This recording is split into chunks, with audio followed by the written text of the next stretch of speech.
I think we can start already. Let me just share my screen. Kita na guys? Kita na? Okay. Okay, so yan. So we are already on module 6 no? Of our lecture on theories of crime causation. So katatapos lang din naman natin na i-discuss yung module 5 that we cover the topic on biological. Tama ba? Yes, biological theories of crime causation. So last meeting, in the previous lectures that we conducted, we focused on the different factors that are considered as the predictors or factors that are considered to contribute to the existence of criminality. And among the things that we discuss are on the somatotyping, no? We have also some modern theories there that we discuss, no? Yung mga relationship ng genetics in relation to criminality and so on. Ngayon, we are now on a different category naman of the different crime theories that we have. And we are going to be focusing on the psychological theories. No? So under psychological theories, guys, marami tayong pag-uusapan dyan. No? Sa psychological theory kasi, it is subdivided into different approaches. No? So we have here psychodynamic, which will be the topic for today. No? Sa next yan, susunod na pag-uusapan natin is with regards to behavioral theory, cognitive theory, and marami pa. No? All of these are under the cluster of the psychological theory.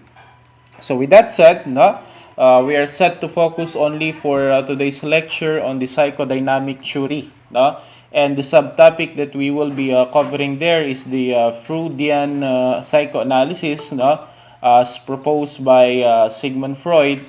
And we are just going to tackle also one of the prominent case, no, that has something to do with regards to what we are talking about, no, the Jenkins Case. No? So prior to this, if you have time or you had encountered already the this case, no, the case of Nico Jenkins, no, that would be pretty much useful kung na-encounter nyo na. But later on, I will be introducing to you, no, to everyone, what is with this case, bakit medyo interesado tayo sa kaso na ito, and bakit natin siya isasali dito sa ating discussion. Okay? So, it is of course an issue always, no?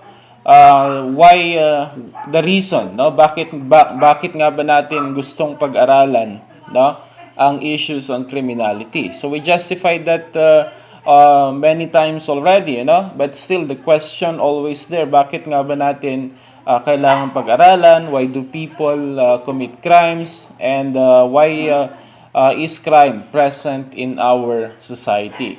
No? Yung mga, we can say that valid questions like that are the premise of our study. No? Diyan nakabase ang ating profession, no, on the existence of criminality and the identification of the reason why such phenomena exists, as well as of course the creation of different approaches or program for us to be able to resolve the issues or the problems on criminality. So our criminal justice system is very concerned with these different questions, no? And we as a criminologists are trying to attempt to answer the questions above, no? Which of course based on our different discussion, we can already conclude that there is no such one way of defining or answering the reason why crime exists. No? There's a lot of factors that we've been talking about. No? There's a lot of reasons that we had cited already, and all of them are valid reasons. No? But to understand or to put one general statement as to the cause of criminality, ano, yung kumbaga maaari ba tayong magsabi or magbigay ng iisa lang na statement to explain why crime exists? then that case is not possible. As we have learned, no? As we have learned that the existence of criminality is multifactorial. Okay?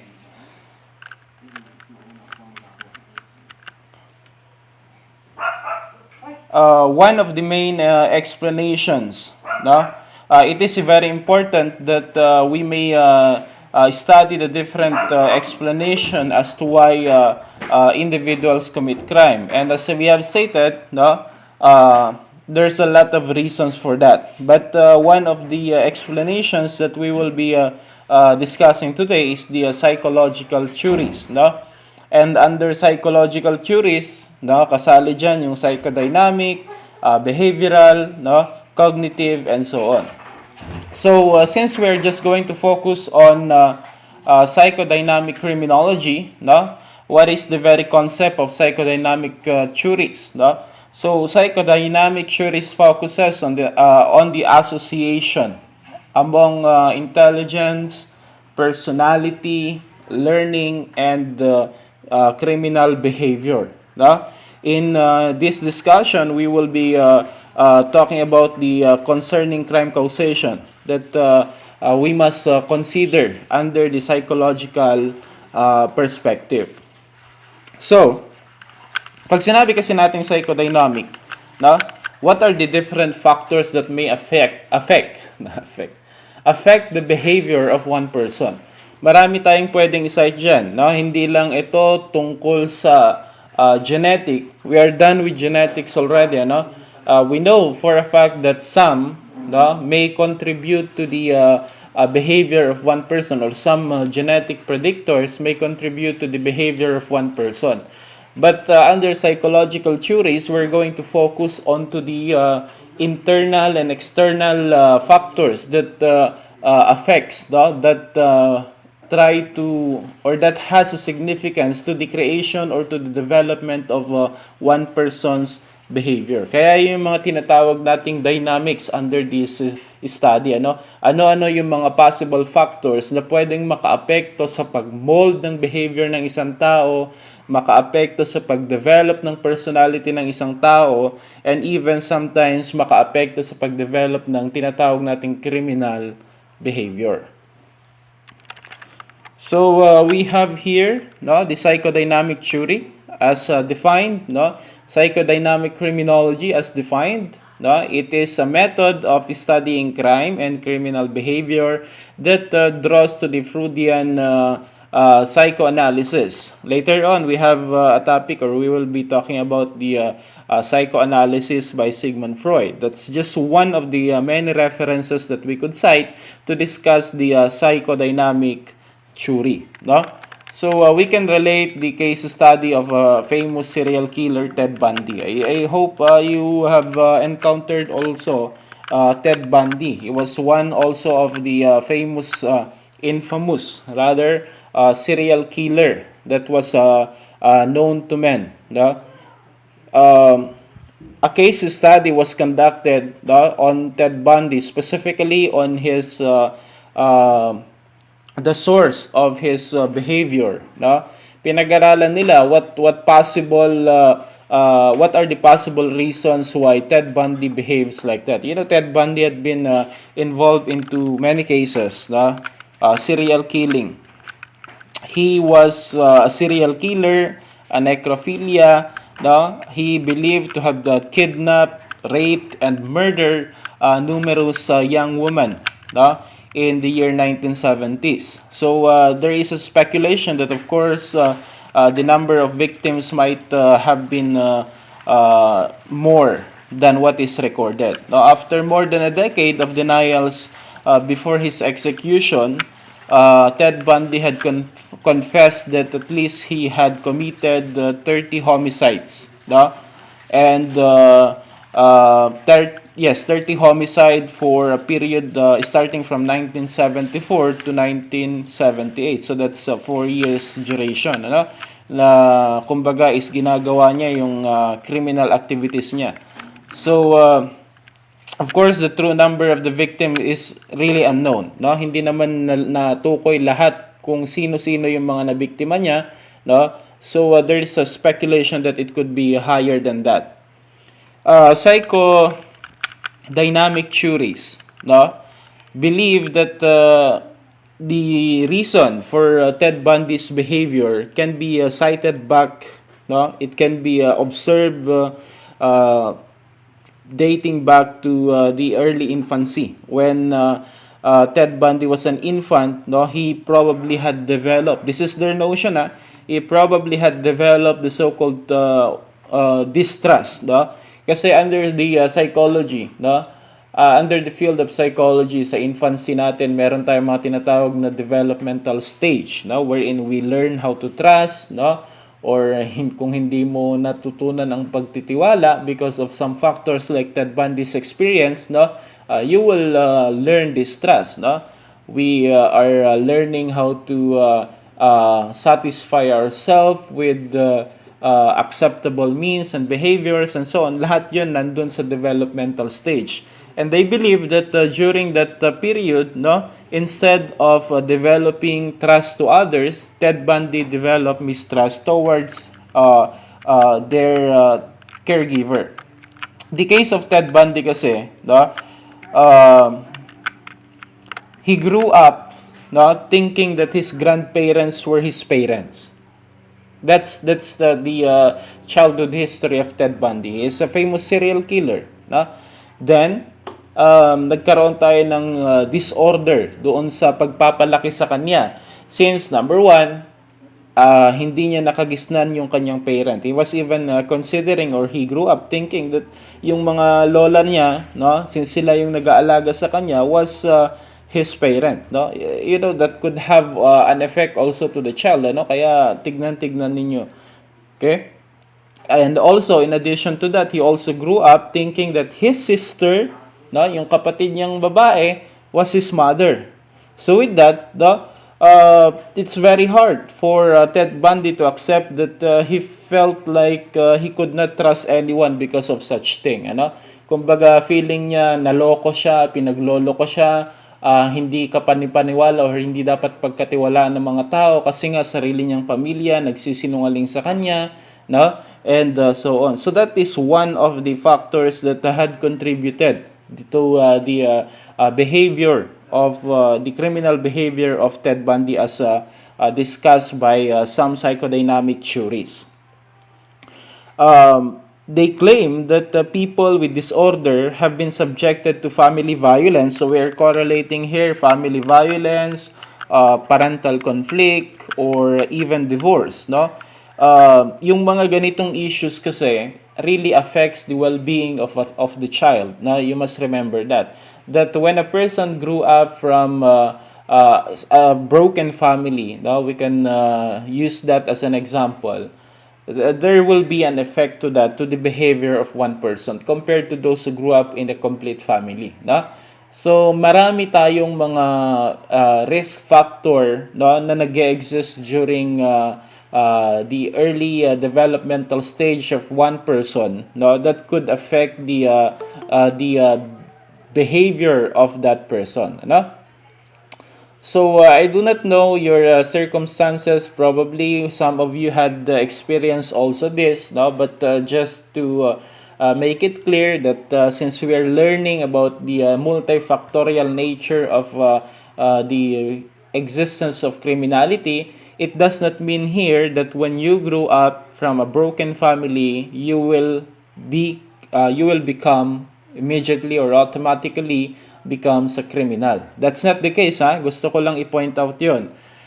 Ang gusto nating tukuyin dito is yung mga ganong bagay, no, yung mga ganong circumstances na nag-exist sa early developmental stage of one person increases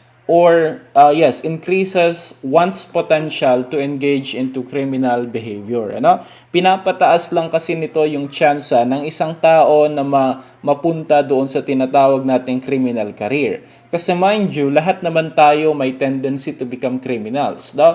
Lahat tayo pwede or may tsansa, no, na maging criminals. Depende lang sa mga circumstances natin. But for those who grew up with this type of family, like for example, merong ang tinatawag nating domestic abuse, may family violence, may parental conflict, no, broken family, and so on, they have more, no, chances to become criminals in the near future, as their behavior are already being affected by the circumstances that they have during their early days, no. Ito, we have here a notion. We have here also a story that Ted Bundy's grandfather was said to be violent towards him. Ano? Even yung kanyang lolo, no, whom he believed was his parent, was really violent towards them. Ano? Medyo violente yung kanyang yung mga nagpalaki sa kanya na lolo't lola niya, and violent din yung grandfather nila sa iba pa niyang mga kapatid. So with this, no, it is believed that this type of environment, no, played a huge role in the development of the antisocial behavior of Ted Bundy, no? So that is a good case study, no, that we could use in order to explain the relationship between the different factors that exist, no, within the inner circle or even within the family circle of one person, and how does it affects his behavior, no? So there are a lot of criminals actually, no. Kung titignan naman natin yung mga criminal, yung mga naging kilalang criminal natin, no, whether it is in our country or in different countries, there is always that factor that has something to do with the family issues, ano. Either yan nga, merong mga criminal parent, no, or di kaya is meron siyang na-expose siya into different criminal activities as early as childhood. Yun yung mga pwedeng makaapekto, no? Kung ano kasi may tayo, for example, sa ating mga Pilipino, may kasabihan nga tayo that kung ano ang ginagawa ng matatanda ay nagmumukhang tama sa mata ng bata. So whatever we do, we are setting a model or role, or we are becoming a role model, no, for our children, no? And also the parents are setting a role model or becoming a role model for their children too. So kung si parent, no, hindi naman maganda yung kanyang pinapakita, saan pa ba kokopya, no? Saan pa ba matututo, or anong behavior pa kaya ang matututunan ng batang 'yan? So for example, no, the father is addicted to gambling and other form of vices, no? At that case, pwedeng matutunan din ng bata na ito, no? Dahil nakikita niya sa kanyang magulang or nakikita niya sa kanyang tatay na gano'n yung ginagawa ng kanyang parent, pwedeng i-consider ng bata yan as how do you call this, acceptable behavior. And without proper guidance, no, the likelihood is that, no, magiging ganun din yung behavior ng bata na yan. So that is just with regards to gambling, ano? How much more when we are talking about criminality. Like for example here, no, since Ted Bundy grew up, no, being abused by his grandparents, no, whom he believed his actual parents, as he is growing up, he would realize that such behavior, or he would consider that behavior, that abusive behavior, ano yung pang-abuso sa kanya, as a normal action and acceptable action. No? Kasi kung hindi naman siya acceptable, bakit nagagawa niya? So, makakagisnan niya ngayon yung pananakit, and there's a likelihood that of course he would adopt such behavior towards his social interactions, no? So pwedeng maging abusive din siya, which actually happened, no? That he became a criminal, or he developed the so-called criminal behavior and engaged himself into different abusive behaviors. Okay, that is just with regards to Ted Bundy, ano? Ito yung mga kaso, ito yung mga klase ng criminal na talagang I can consider them as psychopath, no? Which means that among other criminals, ito yung kumbaga is they don't look like one but they are, no? Kung makikita mo sila, no, by physical appearance and by how their way of socializing, no, hindi mo mahahalata agad na sila pala ay mga kriminal, no. They display or they present themselves as law-abiding citizen, but deep down there is the troubled, no. There is a troubled person living in that body, no, which could do some unforeseen actions such as criminality, no. So kung titignan nyo, Ted Bundy's focusing on victimizing mga babae, ano? Yung mga babae ang fino-focus niya. That's why he was considered as a serial killer, because he is focused at a certain type of victims, no?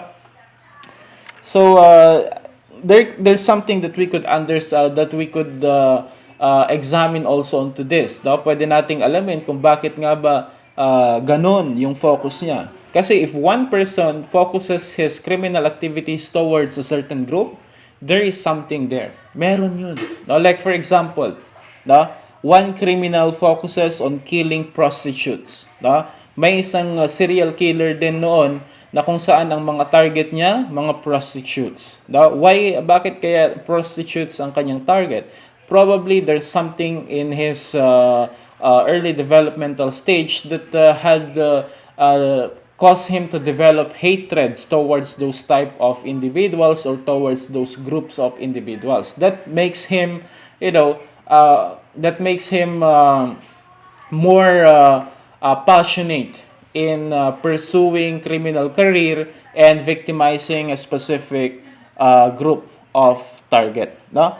So yan yung mga pwede nating pag-aralan under the concept of psychodynamic, no? So we made mention while back that the basis of the psychodynamic was actually based on the Freudian psychoanalysis, no? So who is Sigmund Freud? I do believe you learned about him on your subject on psychology and also on your introduction to criminology, no?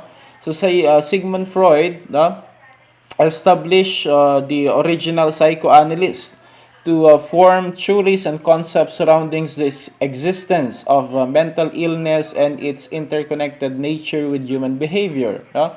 Sa research ni Freud na yan, he concluded that behavior can be explained, no, through the analysis of one experiences and trauma, giving accountability to the motivation of one person's action. So we are talking about that kanina doon sa psychodynamic natin, ano? So he believed that there is a relationship between behavior and the different circumstances, the different dynamics, no, surrounding the existence of that person, such as for example developing a mental illness, or hindi naman kaya is yung mga experiences niya mismo, no, sa kanyang paligid, sa kanyang paglaki.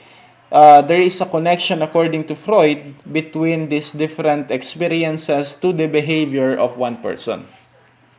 Okay, let's talk about trauma, no? Alis muna tayo sa criminality. Simply, let's talk about trauma, how trauma is being developed, no? Ang trauma developed from traumatic experience. Kung meron kang na-experience na kung saan is talagang nagbigay sa iyo ng nagbigay sa iyo ng trauma, you will no longer forget that and you will develop such a thing, no? Halimbawa, meron akong na-encounter before, no? I think dogs naman, yung mga aso naman are not literally harmful, no? Meron yung iba guys that really upon seeing a dog, no? Even a picture of a dog, a bark, no? Isang tahol lang ng aso, nanginginig na, no? Kahit na gaano kaliit or gaano ka-cute yung aso na yan, basta may aso, no? Nanginginig na siya agad. That means that he developed extreme, no, or how do you call this, irrational fear towards that certain object, no? And in the case that we are citing, towards that dog. Dogs naman, I think it's okay to be afraid kapag hindi mo kilala yung dog, no? Medyo malaki yung dog, tumatahol yung aso, and so on. Pero pag mga maliliit naman ng aso na yan, or mga picture, mga stuffed toys na yan, it is very irrational to have to develop fear towards them, ano? So there are instances kasi that some people will experience traumatic situation that has something to do with dog, either indirectly or directly. Halimbawa, nung bata ka, ayan, kinagat ka, nilapa ka ng isang aso, no? So that experiences will now cause you to fear the uh, the existence of such object, of such dog, yung fear na yan will then develop into trauma, At kapag ikaw may trauma na, ayan, that's already considered as irrational fear. Kasi yung rational is matakot ka sa aso kapag hahabulin ka, kapag kakagatin ka, and so on. Kapag malaki, hindi mo kilala, ganun. So that's rational. Pero kung halimbawa pakitahan kita ng picture ng dog, pakitaan kita ng stuffed toys ng dogs, then you are shivering to fear, na talagang nanginginig ka na sa takot na ganyan, that is irrational. So that develops from the so-called traumatic experience. Now, we cannot blame them because they experienced that. So marami tayong mga traumas that are a result, of course, of having experienced, either directly or indirectly, some how do we call this? Yung mga sobrang trauma na mga experiences na yan. What about criminality? Now let's go back to criminality. The same thing, The same way how the experiences that we have affects our behavior, that could manifest also to the criminal behavior of one person, For example is si Adolf Hitler. Adolf Hitler accordingly lived in a community wherein Jews, yung mga Hudyo ay involved into different yung mga hindi katanggap-tanggap na behavior, such as, for example, engaging into prostitution, gambling, alcoholism, and so on. Doon siya lumaki, sa lugar na yon. That's why his belief was that yung mga Hudyo na yan are negative individuals that needed to be purged, Yun yung kanyang pananaw. Kumbaga, he considered them as salot, Sorry for the word. But this is just for the example, He considered them as kumbaga salot. So, when he had already the power to make action or to take some action, he started hunting them, because of his belief that lahat ng mga kagaya nila ay mga salot sa lipunan, So that's the same thing also with regards to criminality, Yung example natin kanina na yung isang serial killer nakafocus sa pagpatay ng mga prostitute could have probably experienced the same traumatic incident as halimbawa either nasira yung kanyang pamilya dahil sa isang babaeng bayaran, or hindi naman kaya mother niya was engaged into such action, or hindi naman kaya he was victimized, by some individuals that has the same profession. So those could be the circumstances that could affect the behavior of that person. Bakit nung lumaki siya, kumbaga he is targeting now those type or those specific group of individual, So these are the different relation or correlation of the different experiences that we are having to our behavior. The interpretation of the findings of Sigmund Freud concluded that the person can adapt his or her behavior from childhood experiences to become a part of the hidden consciousness state. So kumbaga, it is beyond the control of the person to develop such thing. He studied the parts of personality, and those part of personality that he proposed was actually not a physical one, I believe you can remember the yung tinatawag nating human psyche, the human psyche that forms the personality of one person. So this is not a physical part of the brain, but it's just a part of the so-called consciousness. Meron tayong tinatawag na id, ego, and superego, under the psychoanalytical theory of Sigmund Freud. What is all about the id, ego, and superego? He believed that we have the id, that's the instinctive part of the consciousness, wherein it is already present at birth, no? Kapag nanganak pa lang kapapanganak pa lang ng isang tao, sa kanyang personality, no, it's governed by id. So lahat ng ginagawa niya are more instinctive. Like for example, craving for food, no, craving for comfort, no, and so on. Lahat yun, instinctive desire pa lang ng isang tao. So, a baby could crave for food, no? Could cry kapag nagugutom. He could cry kapag siya ay uncomfortable. Just because these are the instinctive desire of one person to, para ma-fulfill yung mga yun. Later on his life, no, as he is growing up, he will now develop the ego, the so-called ego, out from the id. No, he will now develop the concept of ego or the concept of reality, the part of the consciousness which now balances the instinctive desire of one person to the reality. No? Kasi if one person, if a child develops his personality, hindi na develop or nagkaroon ng imbalance doon sa pagdevelop niya ng concept of reality from the concept of instinct, yan yung mga kumbaga nai-spoil ng mga bata, no? Kumbaga, if the parents let them have whatever they want, bigay ka lang ng bigay ng ganyan, the child will grow up, no, not knowing the concept of reality or this concept of consequences, no? Kumbaga, pag ang bata ginusto niya ang isang bagay, binibigay, pag lumaki na siya, that could cause, no, disorder to his behavior. Ayan yung mga tao, siguro ay you experience already yung mga tao na kapag hindi mo pinagbigyan, hindi nasunod yung gusto, nagkakaroon nagtatantrum, nagagalit, hysterical and whatsoever, no? May mga bata, may mga nakakasalamuha tayong ganyan, no? And those are the individuals that develop imbalance with regards to the development of id and ego according to Sigmund Freud. No? Kapag kasi ang bata hindi niya natutunan that hindi lahat ng bagay na gusto niya ay makukuha niya, no? Wala yung tinatawag nating delayed gratification, that will be a very problematic issues that will cause some problems with regards to his behavior and could even could even fall onto the criminal behavior, no? Take this for example, no? Si Pedro, simula pagkabata, lahat ng gusto niya binibigay, no?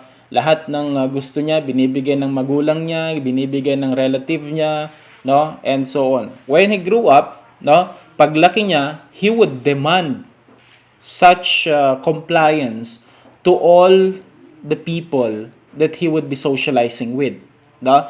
So, halimbawa, he entered into a relationship, no? Naging binata na siya, no? He entered into a relationship.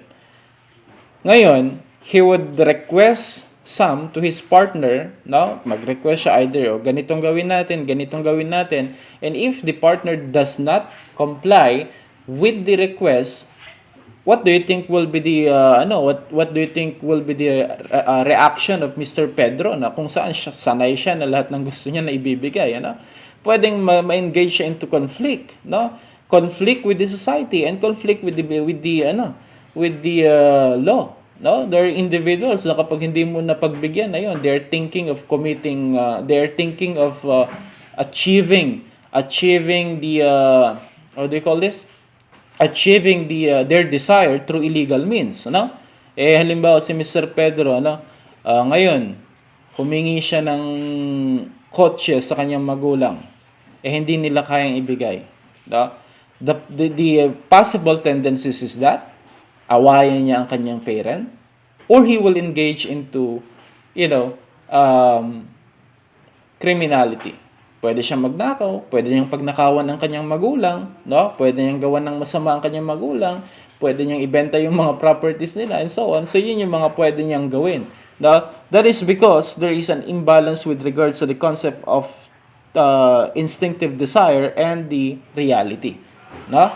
Kaya very important that we try also to make our children realize that not everything can be done immediately, or not everything can be achieved immediately. They need to do some responsibility also, no? Kailangan din gumawa or gumalaw sila ng pansarili nila para makamit nila yung gusto nila without without being so dependent to their parent and the like, no?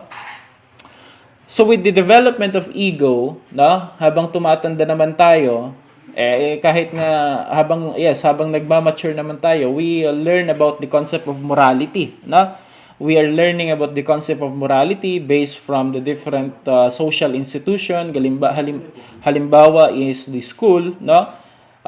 Tuturuan tayo ng magandang asal, the church, tuturuan tayo ng mga magandang asal, and other social institution that ito yung mga kumbaga is nagbabalance na ngayon between ego and id, no? So the concept of superego is focused on morality. This is where the conscience, sabi nga nila, this is where the conscience lies, no? Ito yung konsensya ng isang tao kumbaga. For example, Mr. Pedro, no? He wanted to have a car. No? Gusto niyang magkaroon ng kotse. Humingi siya sa kanyang magulang. Yung instinct niya eh. No? So ngayon, without superego, what do you think will be the behavior of Pedro if ever he will be denied of his request? No? Pag sinabi ng magulang niya, "Nak, hindi natin kayang bilhin yan, wala tayong pera dyan." So, Mr. Pedro, no, without the presence of superego, will definitely behave negatively. No? He will behave negatively.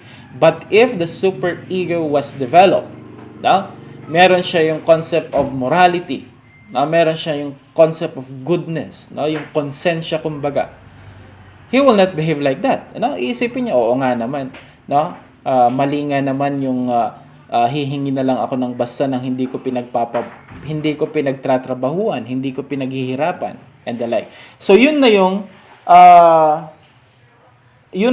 ano natin, no? Yun na yung pumasok na yung moral teachings natin, ano? Coming from the church, no? Yung mga moral values natin nandun na, no? So with all of this, according to Sigmund Freud, the presence of all of this, if they are perfectly balanced and they're harmonizing with each other, will form, a perfect personality. Not to the point that it's perfect, but it's at least a law-abiding personality, a law-abiding behavior kapag balance siya. Pag hindi siya balance, even if nag-exist sila, like for example, sobra ka naman sa superego, masyado kang mabait, you are prone also to criminality, no? Being the victim. Ito yung madaling makonsensya, madaling ma-scam, madaling maloko, yan. Kapag sobra-sobra naman ang development ng id. No? Kapag sobra-sobra naman ang development ng ego mo, ego na hindi nag-govern masyado ng superego, wala. You are very practical that even you engage into criminality just for the sake of practicality. No?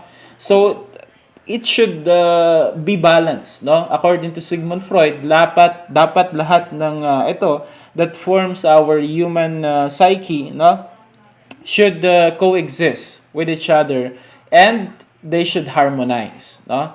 And that could only be done, no, if the children, no, if the child will be raised properly, no, will be living in a productive environment that would promote, of course, the well-being of the child. No?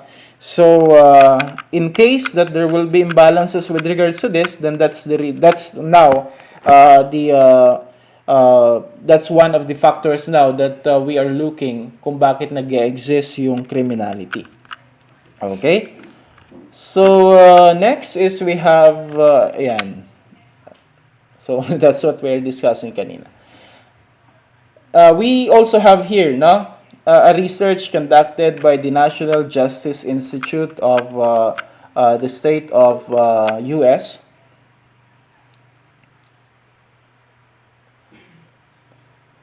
So they have conducted the research, on the relation of childhood maltreatment and criminality. The research that they conducted, showed a result that childhood abuse increased the risk of adulthood crime by promoting antisocial behavior during childhood and adolescence. Now, followed by this, the formation of the so-called antisocial, no, or the formation of relationship with antisocial romantic partners, peers, and adulthood.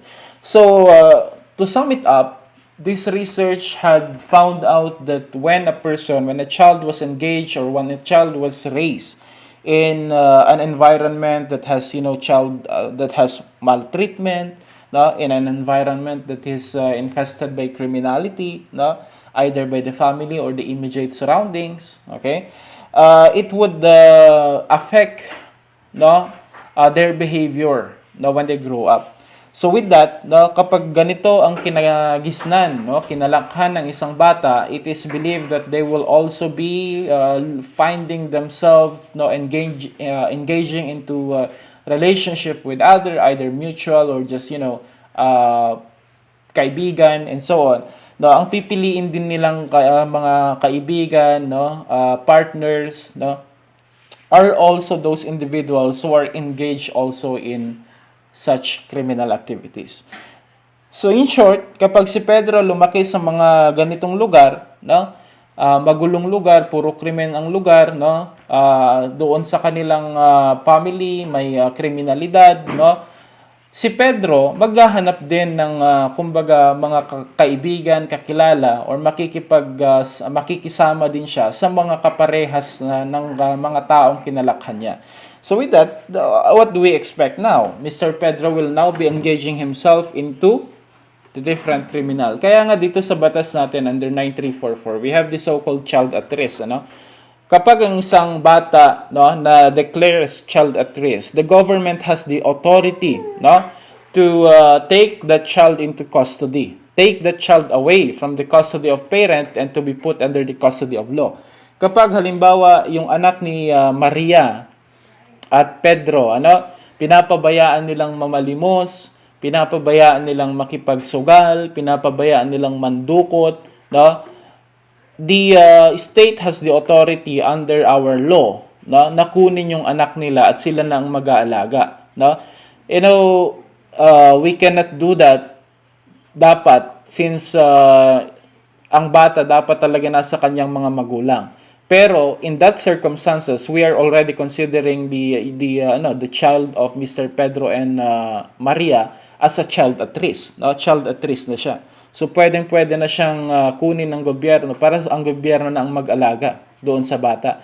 Ang bata ay nako-consider na child at risk kapag na-expose siya sa mga ganitong uri ng environment na pwedeng maka-apekto sa kanyang behavior at pwedeng magdulot pa sa kanya ng pag-involve or pagkakaroon niya ng tinatawag nating criminal behavior. Okay?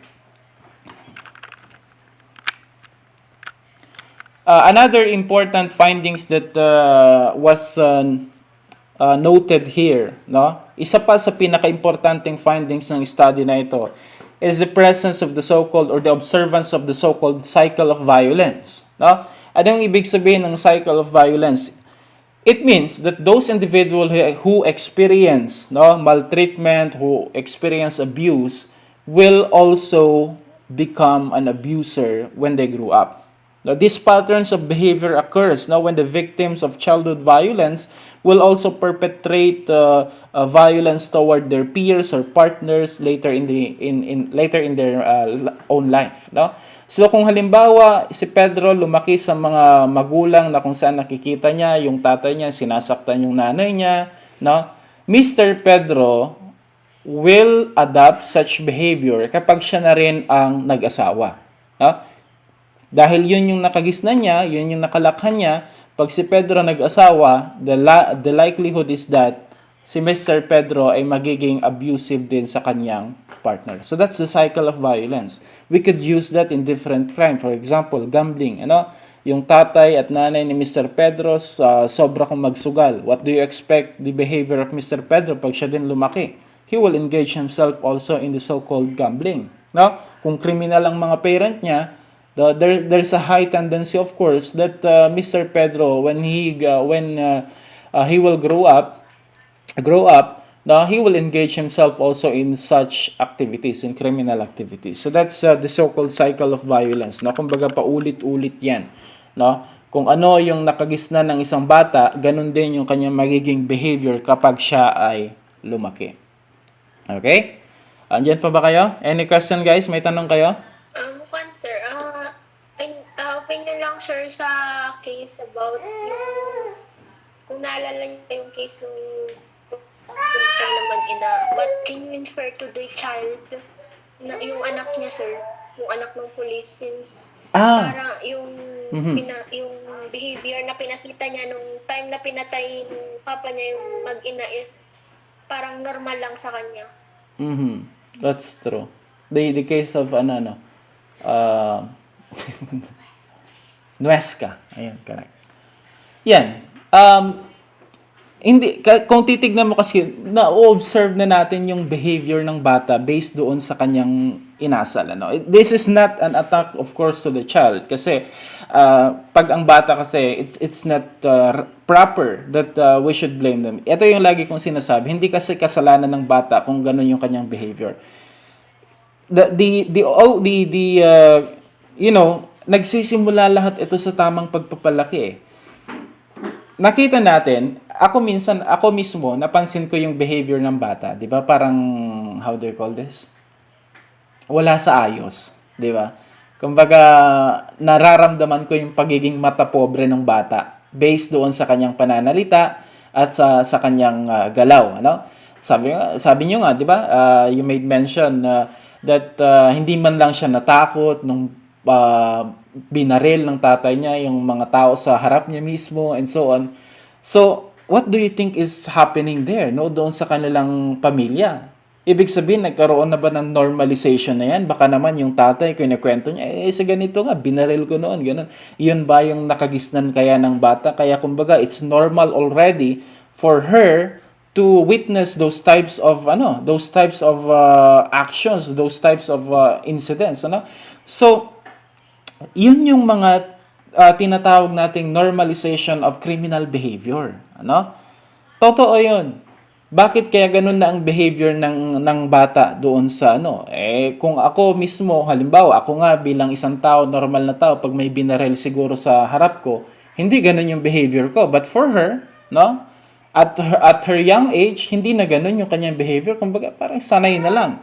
So there is something wrong talaga with how the child was raised, no?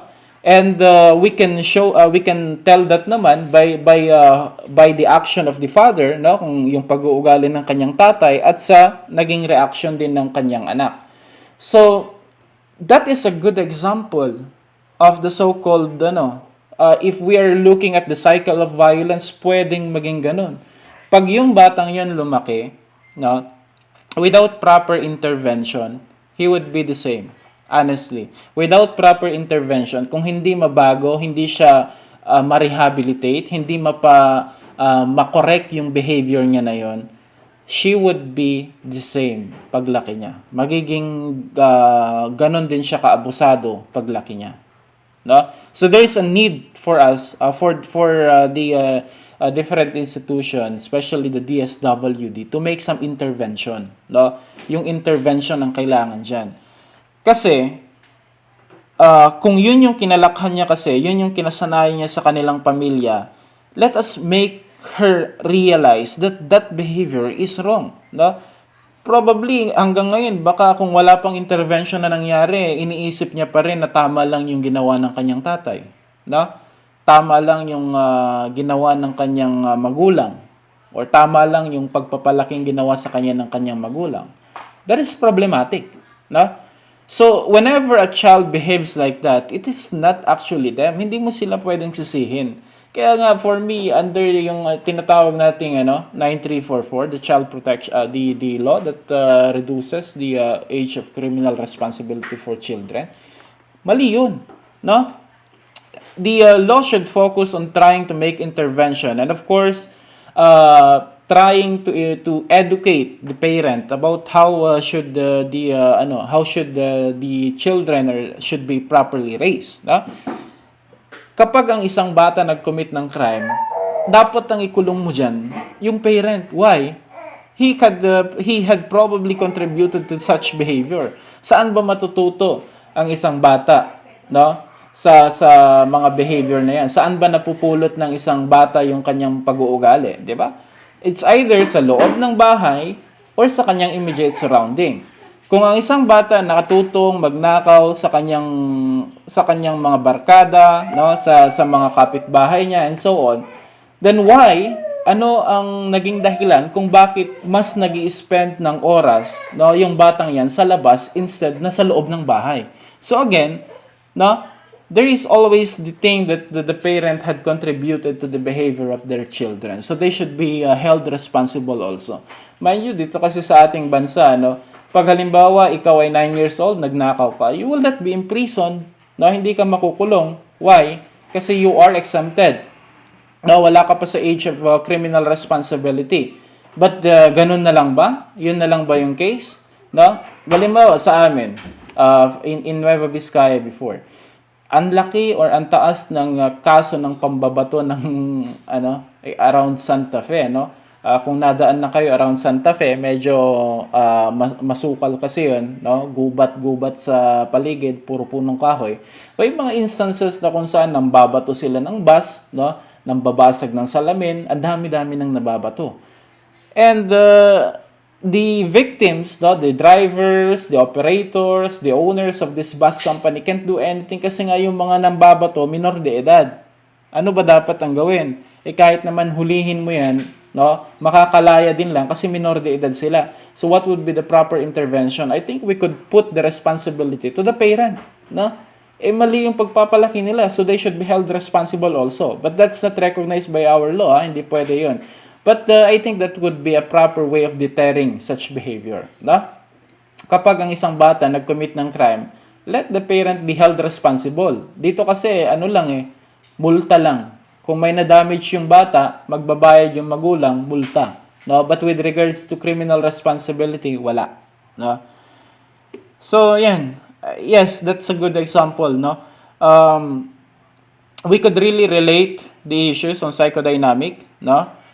We could really relate the things that we are discussing here under this theory to the behavior of that person. And we could probably say, no, bakit ganun yung behavior ng police officer na yan? If you are going to try to revisit also his childhood experiences, baka ganun din. No? Hindi ko naman sinasabing ganun nga, pero basing the logic of psychodynamic theory, under the concept of cycle of violence, there's a high tendency. I would, susugal ako dito. There's a high tendency that if we are going to make a case study on the childhood days of that police officer, pwede tayong makahanap ng anomaly related to what we are discussing. They could probably had an issues before also. Pwedeng siya ay lumaki din sa abusive parent, no? Pwedeng siya ay naka-experience din ng violence nung siya ay bata and so on. Kaya ganun yung behavior niya. Okay? Yan. Any more? Sir, in favor ka garod kapag kung sakali man na yung DSWD is kunin yung custody ng bata mula dun sa nanay niya. Yes, definitely. Kasi based on the behavior of the child, she is already at risk. No? Child at risk na siya.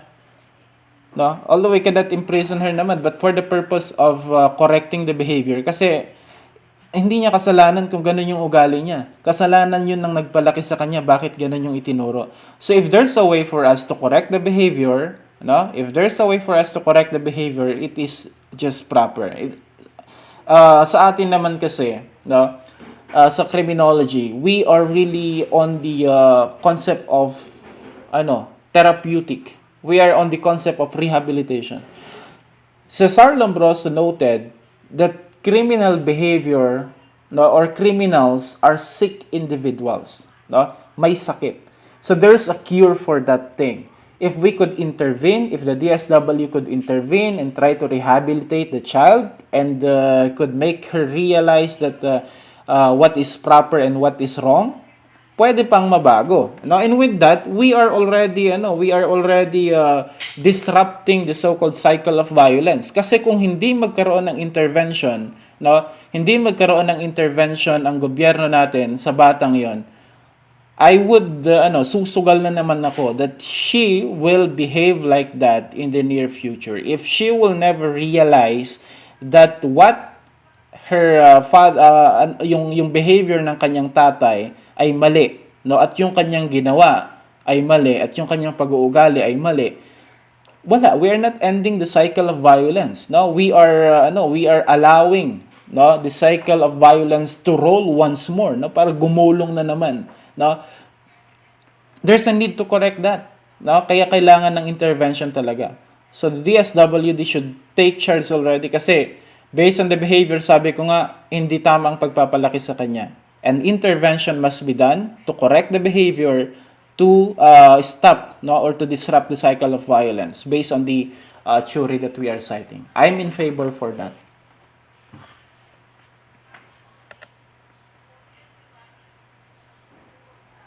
Okay? Any more? Yun lang, sir. Okay, thank you very much. Okay, so let's look into this kasi that's very relevant to the next discussion that we will be having. We have here the Jenkins case. Ano? If you can open a tab, pwede kayong mag-search dyan about Nico Jenkins. No? So, let me just introduce who Nico Jenkins is. No? Later on, pagkatapos ng discussion natin, try to search Nico Jenkins. There's a lot of documentary about him. No? So, Nico Jenkins was born in September 16, 1986. No? He is an infamous American spree killer convicted of committing 4 murders in Nebraska in August 2013. No? Yung murders na yan occurred within a month after he had been released from prison after serving 10 and a half years of the age of the 21 years. No? Nico Jenkins was first apprehended, no? Na-involved siya or napasok siya sa tinatawag nating criminal justice, no, system at the age of 7. That's too early, no? Sobrang aga. At the age of 7, nahuli na siya ng kapulisan for illegal possession or for carrying firearm, deadly weapons. Sino ba naman ang parent na magbibigay ng baril sa kanyang anak, no, at the age of 7? Sino ba naman ang parent na magpapahawak ng baril sa kanyang anak at the age of 7? So again, there's an anomaly that we could cite here. Ngayon, at the age of 15, no? At the age of 15, he was already convicted for the crime of carjacking, no? Nakulong na siya sa carjacking. At doon nga nakulong siya ng 10 and a half years. That's half of his the sentence, no? Kasi nasentensyahan siya ng 21 years imprisonment. Na-serve niya yung 10 and a half years na yan. Paglabas niya niya sa kulungan, within 4 months, nakapatay na siya ng 4. No? Yun yung recorded. Nakapatay na siya ng 4. Pagkalabas pa lang, 4 months after na na-release siya sa kulungan, katatapos niya lang pagdusahan yung kanyang parusa, 4 months after na nakalabas na siya, nakapatay na siya ng 4. Imagine that, no? Even doon sa mismong kulungan, while he is being punished or while he is imprisoned for his crime on carjacking, he committed an assault towards his prison mate. Ano? Doon sa loob ng kulungan, meron na rin siyang nasaktan. No? Jenkins even stated that he had committed the killings at the command of ancient serpent god of office. Sa ano yan? Egyptian god, I believe. No? So, with that notion, we believe that we clearly are saying that Nico Jenkins was, having some delusions. No? He is having some behavioral disorder that makes him, because he believed that he is killing individuals at the command of some god, no? He is committing the killing, no, at the command of some almost how do you call this, no? yan, some God that he believes in too, ano? He was found competent for the crime, no? He was found competent to stand the trial. Though we noted, no? Sabi nga natin, he could probably having psychological disorder, or he is having delusion, make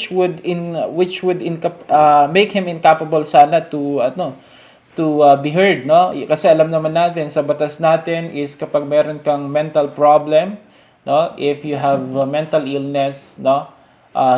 Psychological and even psychological, that would be ground for you not to be capable of being heard, ano? Kasi hindi kumbaga one of the exemption to criminality is having insanity, ano? So if you are really insane, you will not be put into trial, rather you will be put into rehabilitation.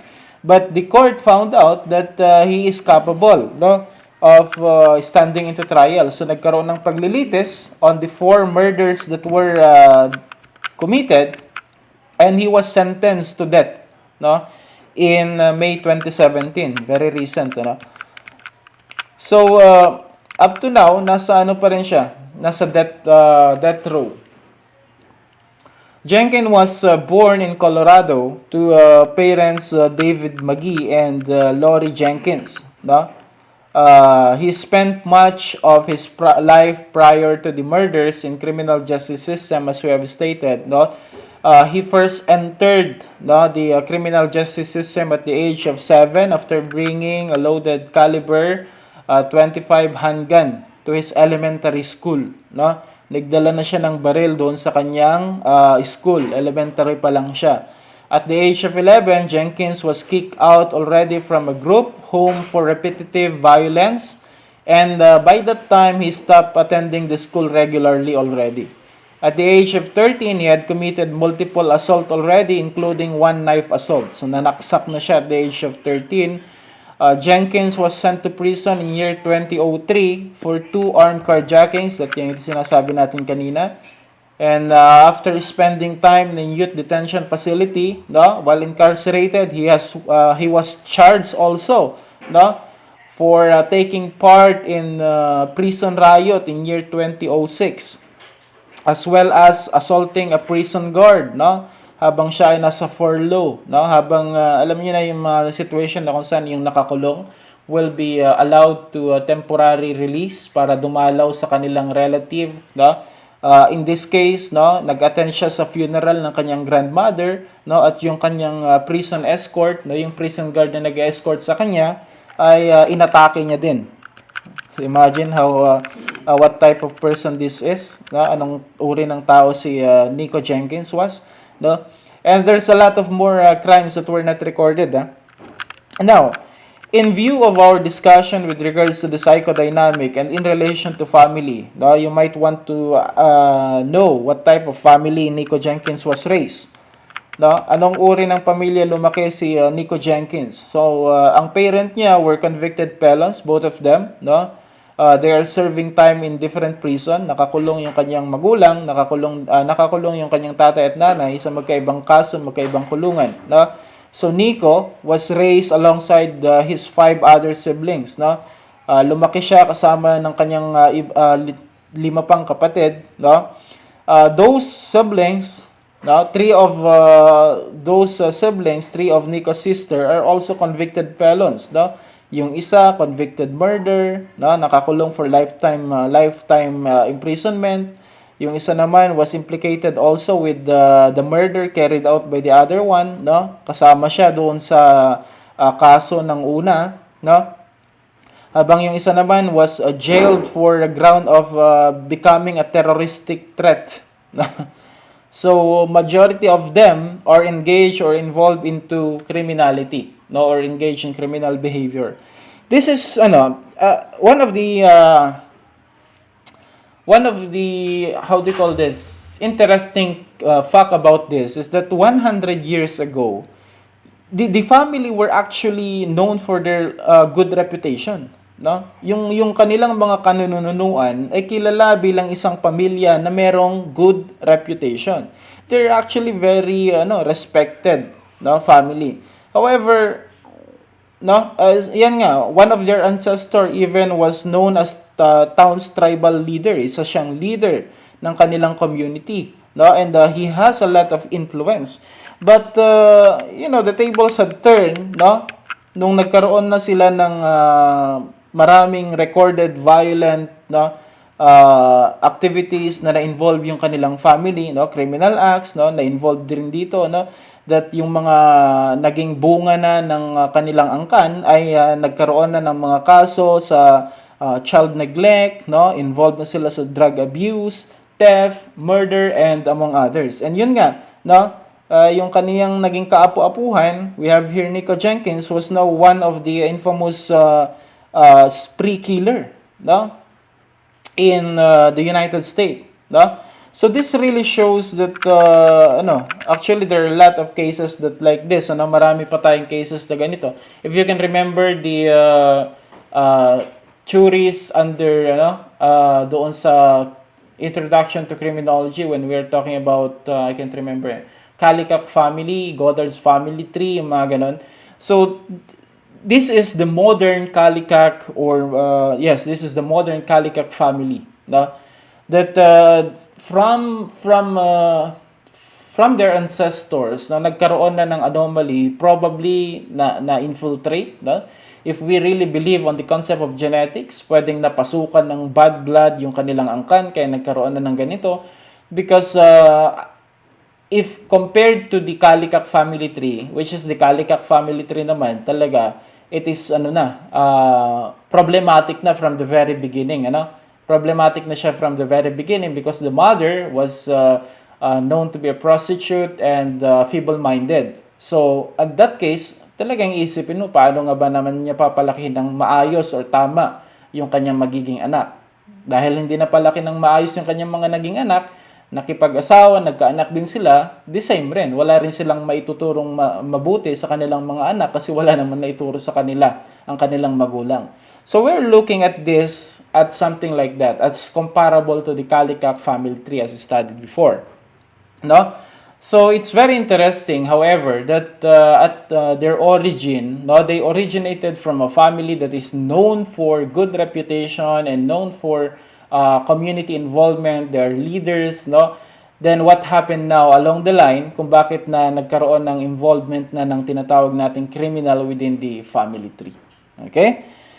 So all of this are part of the so-called psychodynamic theory. Now, we have learned already some of the different factors that really affects the behavior of one person, such as, for example, childhood trauma, childhood experiences, the influence of the family, no, and even the surroundings, okay, of the child. So again, we will still conclude that, of course, there is no one reason behind all of this. And we always believe that among these factors that we cited, there are different more other factors that plays part why crime exists in this specific scenario. So probably the case of Jenkins, though we know that yung family niya kasi was involved already in many criminality, no? At pwede rin tayong magkaroon dito ng mental problem or psychological problem and so on, no, that plays together, nag-combine with each other, and probably naka-experience din siya ng abuses that develops now the so-called criminal career of Nico Jenkins.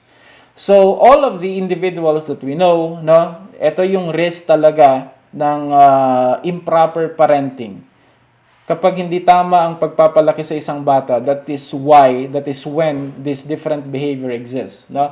Kapag ang isang tao merong bad behavior, with proper intervention, we can do something about that. And we could try to remove the cycle of violence. In the family tree of Nico Jenkins, we have noticed really a cycle of violence forming over and over again. No? As the parents is being involved into criminality, the children are also involved, and we expect that the child, in case Nico Jenkins will have a child, no, will also display the same type of behavior unless we try to do something to intervene, no, with the cycle of violence that is happening within their family. Okay, so that's the end of the lecture I prepared to you on this session. Do you have any questions? Guys, pa-screenshot nga pala ako for the purpose of attendance. Thank you. Yes, do we have any questions, clarifications, comments, suggestions, violent reactions?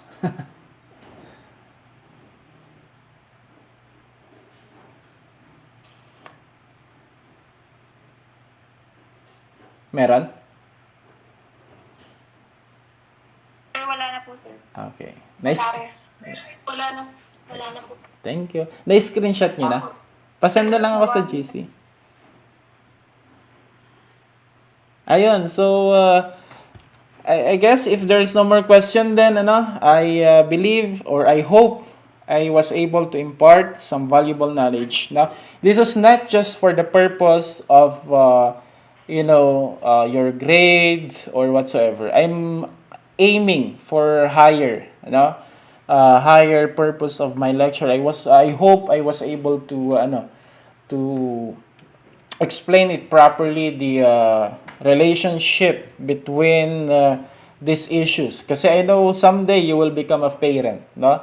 Someday you will become a parent, maybe 2 years, 3 years, 5 years from now, you will become a parent, you will have your own child, you will raise your own children, no? So I take this in mind, take these issues in mind, no? Para nang sa ganun is mapalaki natin ng maayos ang ating mga anak, nang sa ganun ay hindi sila ma-involve into such thing. Kasi sabi ko nga, the behavior of the children, the behavior of our children is really affected by how we raise them. No? So if we raise a child properly, we could expect that they will become a very law-abiding citizens and a productive member of the community.